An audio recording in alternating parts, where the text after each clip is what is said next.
৬ মাসের পর থেকে বাচ্চাদের শুধুমাত্র মায়ের দুধ বা ফর্মুলা মিল্কে হয় না, দুধের পাশাপাশি ধীরে ধীরে সলিড খাবার খাওয়ানো শুরু করতে হয়। তবে কি খাবার দেব, কখন দেব, কিভাবে দেব, এই প্রশ্ন সব মায়ের মনে। আমরা বাঙালিরা লাঞ্চে মাছ ভাতেই হ্যাবিচুয়েটেড। ভাত না খেলে যেন মনের মধ্যে একটা কিন্তু থেকে যায়।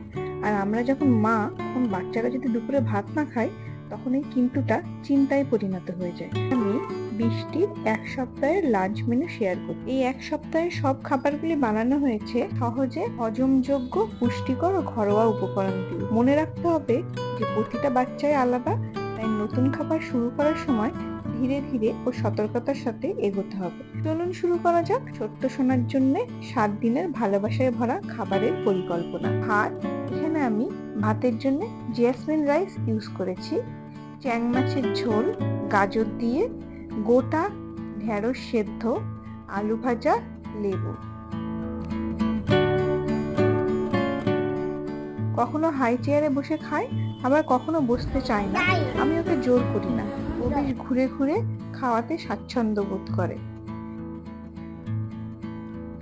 আজকে আছে ভাত, এখানেও আমি জেসমিন রাইস ইউজ করেছি।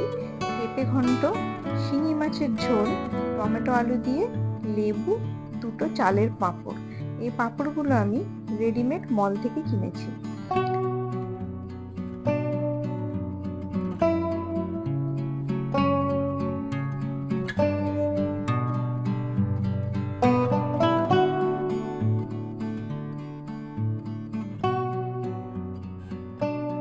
ভাত, চিংড়ি মাছের ঝোল, টমেটো দিয়ে ঢেঁড়স, ডিম সিদ্ধ। এখানে আমার বৃষ্টি ঢেঁড়স খেতে খুব পছন্দ করে, তাই মাঝে মধ্যে আমি ওকে ঘুরিয়ে ফিরিয়ে ঢেঁড়সের বিভিন্ন রকম পদ করে দিয়ে থাকি।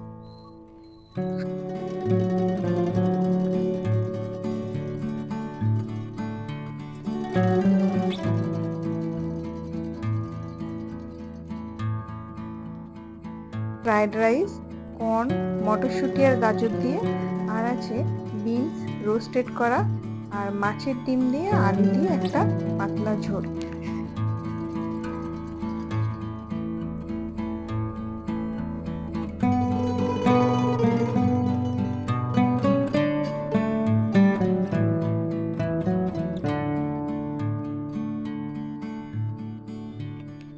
ভাত, মুরগির মাংস, আলু দিয়ে ঝোল। এখানে চিকেনটাকে আমি অনেকবার প্রেসার কুকারে সিটি দিয়ে ওভারকুক করে নিয়েছি।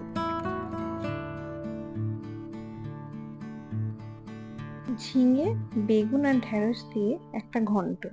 এই বয়সে বাচ্চারা বেশ কনস্টিপেশনের প্রবলেমে ভোগে, তাই আমি বৃষ্টির মেনুতে রোজই একটা সবজি রাখার ট্রাই করি।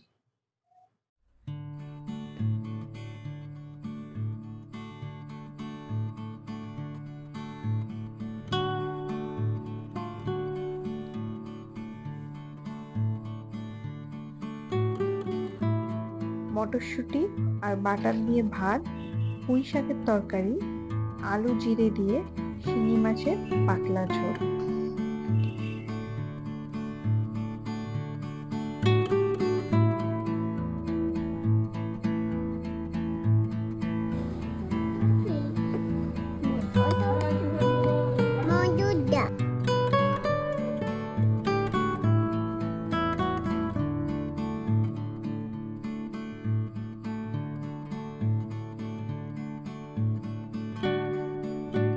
ভাত, আলু ভাজা, তাতে একটু মটরশুঁটি অ্যাড করেছি, আর কই মাছের ঝোল জিরে বাটা দিয়ে, সাথে লেবু ও একটু শসা।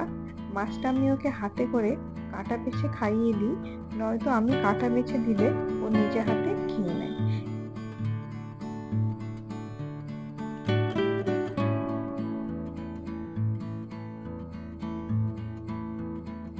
এই ছিল আমার ১৯ মাসের বৃষ্টি গত ৭ দিনের দুপুরের খাবার।